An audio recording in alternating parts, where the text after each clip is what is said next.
Salut tout le monde, c'est Lord Clap. Il y a quelques mois, je me suis lancé dans la grande aventure One Piece, après avoir été convaincu par le visionnage de l'adaptation qu'avait fait Netflix. Et franchement, j'adore. Actuellement, j'en suis à l'arc Dressrosa, et je suis vraiment très admiratif de tout l'univers qui a été mis en place par le créateur Eiichiro Oda, que ce soit par la profondeur de ses personnages, par ses intrigues si bien ficelées, par ses antagonistes charismatiques, bon quand même certains plus que d'autres, ou encore par ses combats intenses. Bref, j'ai vraiment été plus que convaincu. Et au fur et à mesure que je regardais les épisodes de l'animé, je n'ai pas pu m'empêcher de notifier toutes les inspirations historiques que l'auteur avait puisées pour créer son œuvre. Je vous propose donc de regarder ensemble les grandes inspirations d'Eiichiro Oda pour One Piece. Goldie Roger. Tout a commencé avec ce personnage, le premier roi des pirates qui a inspiré le héros de l'histoire, Monkey D. Luffy et tant d'autres personnages importants. Et des grands pirates dans notre histoire, il y en a eu, et il en existe encore un paquet. Mais est-ce que vous savez qu'il avait vraiment existé un roi des pirates? En effet, c'est pas juste une invention dans One Piece, ou encore dans Pirates des Caraïbes.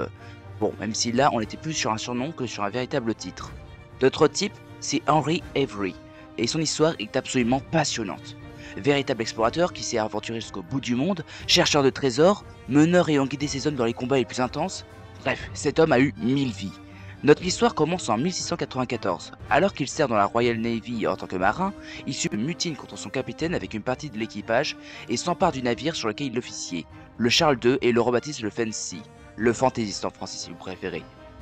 Petit à petit, de nombreux pirates vont rejoindre son équipage, ce qui lui permet d'obtenir une petite flotte personnelle ainsi qu'une grande et terrible réputation dans tout l'océan Indien.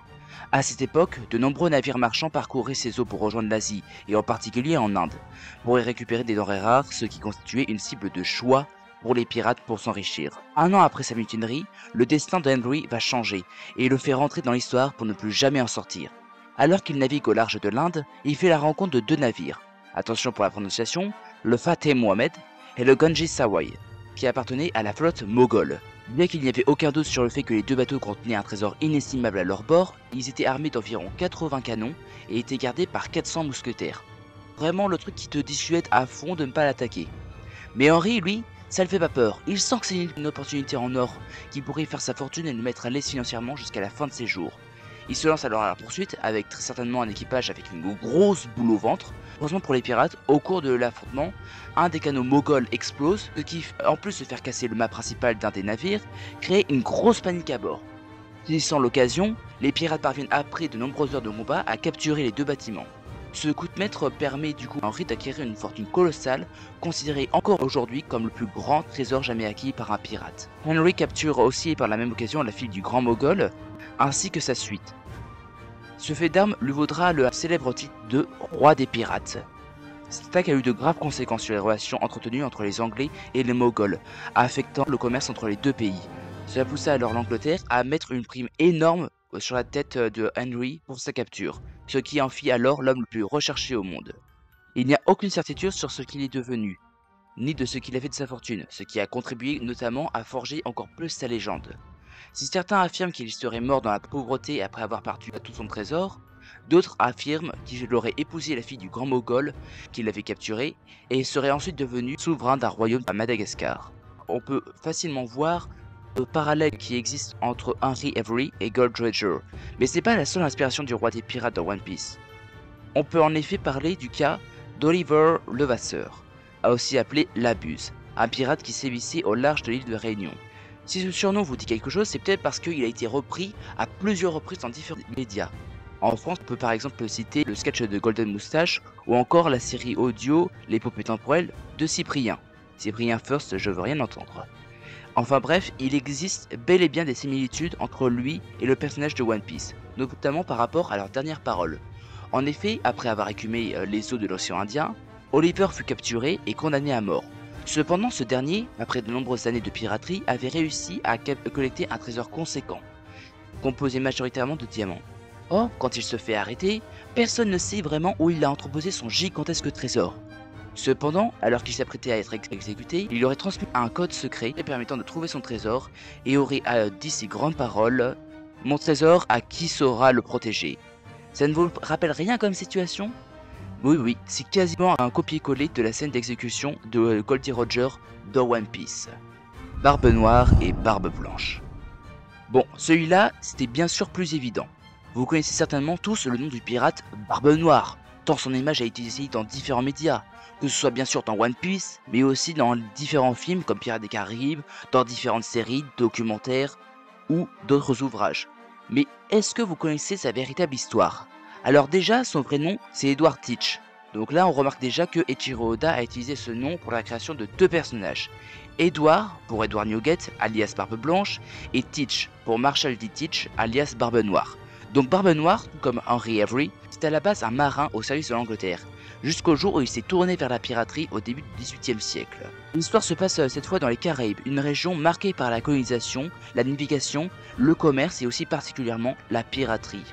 En se rendant sur l'île de New Providence, Edward Teach fait la connaissance de célèbres pirates qui finira par servir comme lieutenant. Très vite, le nouveau pirate se fait une très solide réputation, s'illustrant notamment par la violence de ses attaques et ses mises en scène, n'hésitant pas par exemple à s'enflammer les boules de sa barbe et de ses cheveux pour effrayer ses ennemis. Il finit par prendre son indépendance et devient officiellement Barbe Noire aux yeux du monde entier. En 1717, il capture un grand navire qu'il rebaptise Queen Anne Revenge, certainement le plus célèbre des bateaux pirates. Son audace est telle qu'il n'hésite pas un jour à faire le blocus d'un port pour échanger des prisonniers importants contre des médicaments. Ouais, en effet, moi aussi j'étais surpris quand j'ai appris cette info. C'est assez original au moins, on peut pas lui enlever ça. Après de nombreux coups de maître, il perdra son navire et une partie de son équipage, le poussant à accepter un pardon royal l'obligeant à arrêter ses actes de piraterie pour devenir corsaire. Cependant, une fois qu'il eut récupéré un autre bateau, il redeviendra un pirate rapidement après. Donc pour résumer, on a un pirate qui a décidé de quitter la flotte de son ancien capitaine pour former son propre équipage, qui suite à de nombreux actes impressionnants acceptera de se ranger du bon côté de la loi en devenant corsaire, avant de retourner très vite sa veste en redevenant pirate après avoir récupéré ce qu'il souhaitait. Oui, en effet, ce parcours ressemble très pour trait à celui du nouveau Yonko dans One Piece, fruit du démon mis à part. Pour autant, cette histoire a une fin, qui a de nombreuses similitudes avec celle d'un autre personnage important. Attention spoiler. En effet, la fin de l'épopée du vrai Barbe Noire a de nombreux points communs avec celle du légendaire Barbe Blanche. Lors d'un ultime affrontement avec la marine, le terrifiant capitaine finit par s'éteindre en combattant ses adversaires. Il s'effondrera après avoir reçu 5 balles dans le corps et reçu 20 coups de sabre. Le parallèle est facile à faire avec l'homme qui fut le plus fort du monde dans l'univers de One Piece. Lui qui fut abattu par 267 coups de sabre, 152 balles, 46 boulets de canon, et après avoir perdu la moitié de son visage. Ce parcours exceptionnel ne pouvait qu'inspirer le mangaka Eiichiro Oda dans l'écriture de One Piece. Roronoa Zoro. Notre sabreur préféré est lui aussi une référence directe avec un grand pirate, même si les deux n'avaient en réalité rien à voir en termes de personnalité. En effet, si le vice-capitaine de l'équipage des chapeaux de paille, malgré ses capacités terrifiantes, possède un grand cœur et un sens aigu de la loyauté, son homologue dans la vraie vie est aujourd'hui considéré comme l'un des pirates les plus cruels qui ait jamais existé.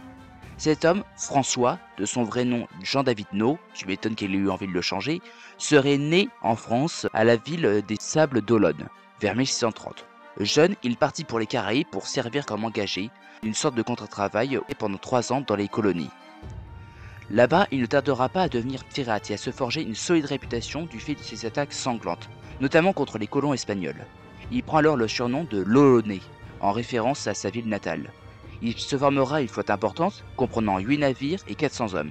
Avec de tels effectifs, il n'hésitera pas à commettre des actes tous plus fous les uns que les autres. Il se fera notamment connaître pour s'être emparé de Maracaibo, une des plus grandes villes du Venezuela, et ce encore aujourd'hui, et ne la quittera qu'après avoir extorqué une rançon conséquente de ses habitants. Cet événement renforcera sa terrible légende, puisqu'étant par cette attaque responsable de la mort d'au moins 500 Espagnols. Il sera alors décrit comme un monstre assoiffé de sang, n'hésitant pas à torturer ses prisonniers pour les forcer à dévoiler où est-ce qu'ils cachaient leur fortune. Certains rescapés ont même affirmé que François aurait commis des actes encore plus terribles, allant même jusqu'au cannibalisme. Ça devait très certainement mettre une super ambiance en ville.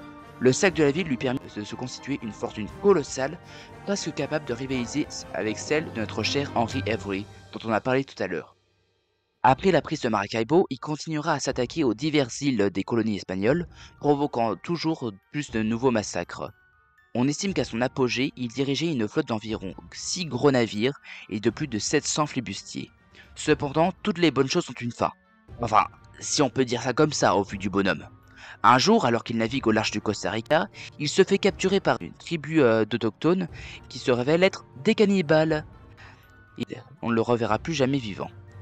J'imagine que vous vous dites, mais qu'est-ce que tu me racontes? Mais c'est quoi le rapport en fait avec Zoro dans One Piece? Pourquoi Eiichiro Oda se serait inspiré de ce type? Car en effet, il a beau être un pirate, notre guerrier à trois sabres n'a vraiment rien à voir avec notre François. Ou plutôt, si, dans leur nom au moins. Tout à l'heure, je vous avais dit que François s'était fait surnommer Loloné, en raison de son origine. Mais à l'époque, ça se prononçait aussi Lolonois. Et Lolonois, ça ressemble énormément à Roronoa, vous ne trouvez pas? Eh bah si, c'est normal, c'est juste parce que c'est la traduction littérale de Lolonois en japonais. Mais bon, on peut espérer que Zoro ne va pas vriller aussi fou que l'a été François Loloné. Robin et Nami. Pour le coup, il n'y a aucune certitude sur ce point. Eiichiro Oda n'a jamais rien révélé sur ses inspirations. Là, ce n'est que pure spéculation de ma part. Mais je me permets de vous le présenter de ce point de vue, tant les ressemblances sont frappantes. Si je vous demande de me citer les pirates les plus célèbres, vous allez certainement me citer les noms que je vous ai cités précédemment. Mais je trouve qu'on a souvent trop tendance à oublier que oui, il y a eu des femmes pirates dans l'histoire, et même qui ont été autant, voire plus redoutées que leurs homologues masculins. Les plus célèbres d'entre elles, du moins en Occident, sont celles dont je vais vous parler maintenant, Anne Bonny et Mary Read. La première est une jeune femme rousse, d'origine irlandaise, qui a grandi en Caroline du Sud, à l'époque où ce territoire appartenait encore à l'Angleterre. Elle prend un premier mari, un certain James Bonny, une petite frappe dans le monde de la piraterie, qu'elle délaissera très vite pour partir en mer avec son grand amour, Jack Rackham, promis à un grand avenir. Pour ne pas attirer trop l'attention sur le fait qu'elle est une femme, elle est contrainte de cacher sa féminité en se travestissant. Elle se fait alors vite remarquer par son courage et son adresse à l'épée. Plus tard, elle rencontrera Mary Read, une belle femme brune qui a servi autrefois dans l'armée britannique, déguisée en homme, et qui fut forcée de rejoindre la piraterie après que son navire eut été attaqué par des flibustiers. Tout comme Anne Bonny, Mary est une excellente guerrière, respectée par tout son équipage. Les deux femmes ne tardent pas à devenir très proches, du fait de leur parcours similaire et de leur affinité. Mais un jour, alors que l'équipage de Jack Rackham festoie, la marine anglaise vient les attaquer. Tous les hommes, trop ivres pour se battre, n'opposent presque aucune résistance. Seule Anne Bonny et Mary Read s'efforcent de se battre corps et âme pour défendre le navire. Mais face au nombre de leurs adversaires, elles sont contraintes de se rendre et sont finalement capturées. Alors que tous leurs compagnons sont exécutés, Anne Bonny et Mary Read parviennent à reporter la date de leur sentence en prétextant qu'elles sont toutes les deux enceintes. La jeune femme brune meurt finalement quelques semaines plus tard, après une forte fièvre. Le sort d'Anne Bonny est cependant méconnu, mais certains affirment qu'elle aurait survécu grâce au contact de son père qui était un riche marchand, et qu'elle aurait vécu le reste de ses jours sous une autre identité.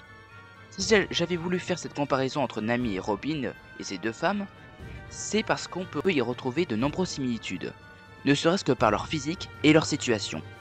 Une jeune et jolie femme rousse qui rejoint la piraterie sous les ordres d'un capitaine promis à un navire glorieux.